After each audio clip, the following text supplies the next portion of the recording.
La low-tech, espoir d'une jeunesse lésée, délaissée, qui n'arrive pas à imaginer autre que le pire, que tout empire. Mais avant de prendre les rails vers un paradis commun, il faut être sûr de ne pas fermer les yeux sur les aiguillages d'Eldorado alternatifs. Car après ce premier abus de langage, entre low-tech et utilisation d'énergie, en voici un deuxième. Technologique égale électronique ? L'approche low-tech par opposition à high-tech, bien sûr, c'est par exemple une voiture qui serait pauvre, voire complètement dénuée d'équipements électroniques. Alors, on enrichit l'ensemble des produits en électronique, etc. Prenons à nouveau la voiture. La voiture est bourrée de gadgets électroniques. Je n'ai pas forcément beaucoup d'exemples à vous faire écouter, mais cette idée reçue est courante. Technologique égale électronique ou numérique. Si vous avez bien suivi, c'est évidemment faux, et ce même si c'est souvent le cas. Pour expliquer tout cela, j'ai un exemple qui est sûrement la raison première de cette vidéo et qui est aussi la transition parfaite vers cette deuxième idée reçue déjà annoncée, celle qui dirait que high-tech est égal à utiliser beaucoup d'énergie et de ressources. Les biotechnologies ou encore biotech. C'est la prophétie autoréalisatrice de la biologie. Une fois n'est pas coutume, je vais commencer par la conclusion avant de développer.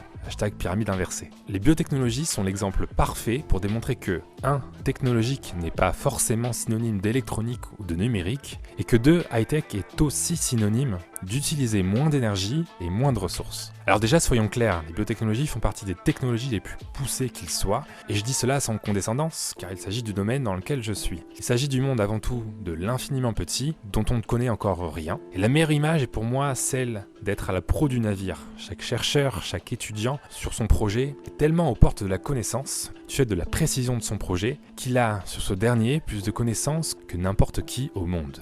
Quelque part, l'explorateur de la connaissance inexplorée. Bref, ce n'est pas pour faire dans la noblesse, mais biotech égale plus que tout high-tech.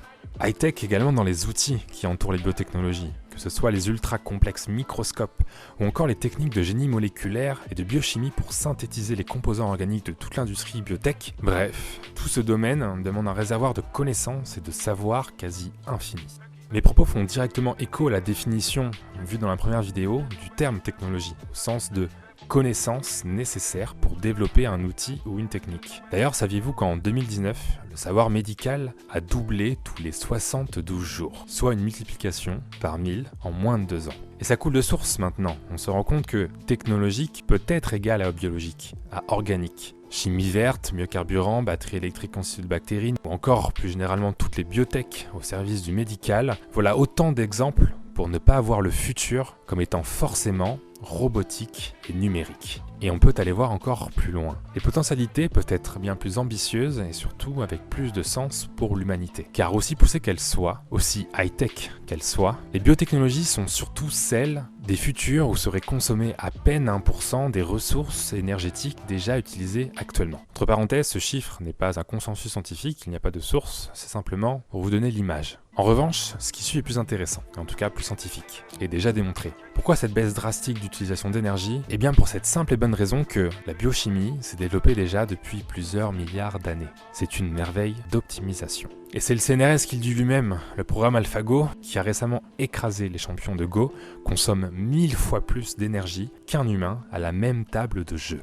Alors je n'ai pas forcément le temps de rentrer en détail pour vulgariser pourquoi la biologie utilise moins d'énergie pour un même travail, notamment parce que ce n'est pas le sujet de la vidéo, mais en quelques propositions, retenez que le cerveau est fait de gras, un isolant électrique exceptionnel, et notre corps est fait d'eau, un isolant thermique exceptionnel lui aussi. Comparez maintenant tout cela avec la surchauffe, c'est-à-dire la perte énergétique possible dans les métaux de nos ordinateurs. C'est ici qu'un mot star doit arriver, c'est celui du biomimétisme. Mimer ces merveilles d'optimisation, c'est ouvrir une pluralité de futurs où la technologie high-tech ne serait plus forcément synonyme d'utilisation de beaucoup d'énergie et de ressources. Un autre exemple pour comprendre le stockage de l'information. Vous connaissez sûrement l'impact écologique énorme des data centers, ces bâtiments qui stockent nos clouds, dont le mot est plus que mal choisi, et qu'il faut en permanence refroidir. Pour reprendre ici une étude parue dans la revue Science, notre ADN est aujourd'hui la forme la plus compacte, et de loin, pour stocker de l'information.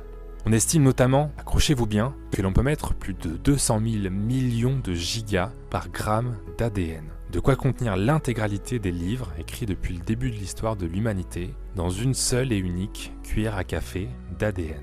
Un ADN qui d'ailleurs n'a aucunement besoin d'une quantité monstrueuse d'énergie pour être refroidi puisqu'il ne surchauffe jamais. Pour finir avec les biotech, je ne vais même pas sur le terrain du cerveau, qui loge dans une boîte de moins de 2 litres, pas moins de 10 000 milliards de connexions. Là où les meilleurs superordinateurs du monde, logés dans d'immenses pièces, n'arrivent même pas à simuler une infime partie de ces réseaux neuronaux, d'une compaction et d'une optimisation transcendante. À l'heure où j'écris ce script, une étude fait notamment sensation depuis quelques jours à travers le monde. Il s'agit de celle présentant les premiers bio-robots vivants, de minuscules robots faits de cellules capables d'avancer. Merveille de technologie, merveille d'optimisation, qui n'a nul besoin d'électricité ni de batterie, seulement besoin d'un milieu sucré pour apporter de l'énergie.